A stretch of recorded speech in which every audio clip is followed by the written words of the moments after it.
In our next reconstruction, frankly, not much appears to happen. It was an ordinary day in summer in an ordinary former mining village in West Yorkshire, in the life of an ordinary, if genuinely popular, local character. The village is called Charleston. The date was Thursday, August the 24th, and the local character was a widower, Don Herbert.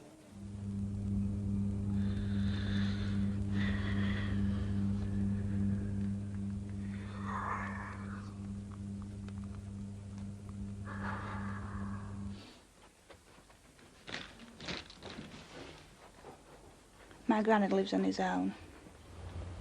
With him having emphysema from working in the mines, my mum has to go twice a day to look after him. She does everything for him. And with her going for a week's holiday, she asked me if I'd go to look after him, so he went on his own. Slept through then? Yeah, I did, love. First time for a long time. Yeah, but man, it's a bit cooler now. Yeah, it's been a bit much, hasn't it? Are you still going to the shop? Yeah, I'll pop in on my way after work. Don't forget my whiskey, love. I want the gas cylinder for the soda stream. What about your tea? Have you got old tin? No, I haven't, but I'll get some fishing. Oh, all right then. Well, I've got to finish off because I've got to get to work. All right. Thanks, love. My dad spent most of his life in Charleston, just a small village between Pontefract and Wakefield. He worked at Charleston Colliery, and he started work when he was 15 years old, and he finished when he was 54. And then he looked after my mum, because she always had an heart condition. One day he'd be 21, next day he'd be 90. And it don't matter what you said to him to look after himself, he still liked to enjoy himself. But he liked everybody else to enjoy themselves as well. I've cashed my pension, and with all that money in my wallet, it's burning a hole in my backside. Listen, can you do us a favour? What's that, Don? If you go to shops, can you get us some beans? I've known Don for about 4 or 5 years. Nice gentleman, kind fellow, he'll give you anything. Yeah, will do. Thanks. Now, what time do you want to meet at Villa? A villa is a working men's club, and we'd meet there every day and have a drink and a bit of a natter. Sometime mid-morning, Don would have left his flat. Because of his illness, he used a mobility buggy to get about the village. He was seen soon after by his niece. I were coming home from work. I work in Wakefield, and I was getting off the bus in Charleston. It was around about 10 to 11. I got off the bus and I was walking down home, and I met up with my Uncle Don and he was with the man. Well then, where you off? You all right then? Yeah, I'm fine. You know this fella, don't you? Dave, he used to stay with me. Yeah. He thought I did recognise him, but I didn't. He was about 38 to 40. He was like 5'9", 5'10" tall. He got darkish, scraggly hair and he got right drawn-in face. Don arrived at the villa sometime around 1 that afternoon, but without Dave. Who is Dave, and where had he gone? Now then, lads. Hey, Don. All right. They were a character. There's characters in every village, and Don was just one of them. They were a laugh. I could always go and sit with Glenn and Don and Barry, and they were always made welcome. Any chance of a lift down it, Jeep? Certainly. No, we're all right. Certainly. Get on top. Don would give anybody anything. He was good as gold, salt to earth, and he was just a genuine guy. Well, that's nice, isn't it? Mates for all these years. Buddy, is he allowed to come with me? No. That's right. Got to get on for There's that, having the yeah. fish. Get the fish down the neck. Me and they, then, we're going up there. We'll have an hour then, eh? At around 3:30, Don went home to spend the rest of the day at his flat.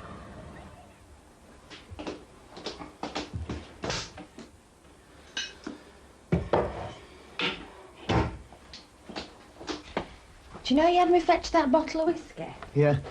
Well, there's half a bottle left in cupboard. Well, you've got to be prepared. Here, try one of these. Oh, are these from Greenhouse? Yeah. Sun's been beautiful. I left at 5:20 and was in a lovely mood. He felt a lot better than he had done all week. Take them. I'll pick some more. Are you sure? Positive.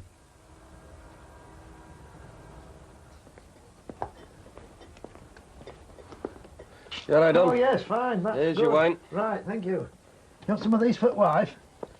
It'd be a good swap, wouldn't it?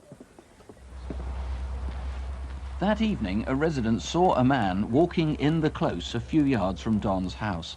He didn't visit any of the neighbours. Who was he, and what was he doing there? I've known Don for about 30 years. Since I became his neighbour, he's taken to knocking on my door at night and inviting me in for a drink. He was a character and very generous. He usually called up at about 8 o'clock. 5 out of 7 nights a week. That night I waited at home for Don to knock and say the bar was open, but he never knocked.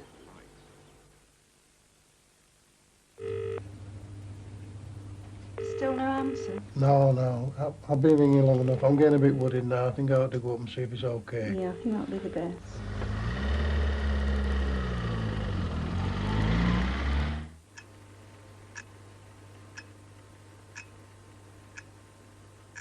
When Barry looked through Don's window, he saw him lying on the floor. He'd been battered to death. Andy Brown, plainly the first task is elimination. 2 people. Firstly, Dave. Yes, we're looking, despite a lot of work that we've done, extensive inquiries, we haven't traced this Dave. Now, we know he's got a local accent.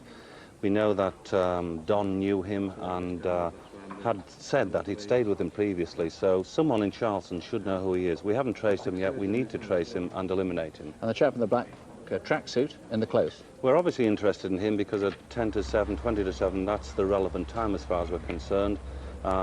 It's a dead end, so he was obviously going somewhere, and he didn't visit anyone in that close. It may well be that he visited Don. OK, that's Thursday, the 24th of August. Now, these things are missing, at least these are replicas of things that are missing. Don's black purse, like that, just in case you've found it, obviously. It's a great long shot, this. And his wallet, a fairly ordinary brown wallet. Nothing very distinctive about this, is there? But what you might have found inside, and that's really just the most important thing of all. Again, it's a long shot, but did you find these travel cards, a bus pass and a train pass?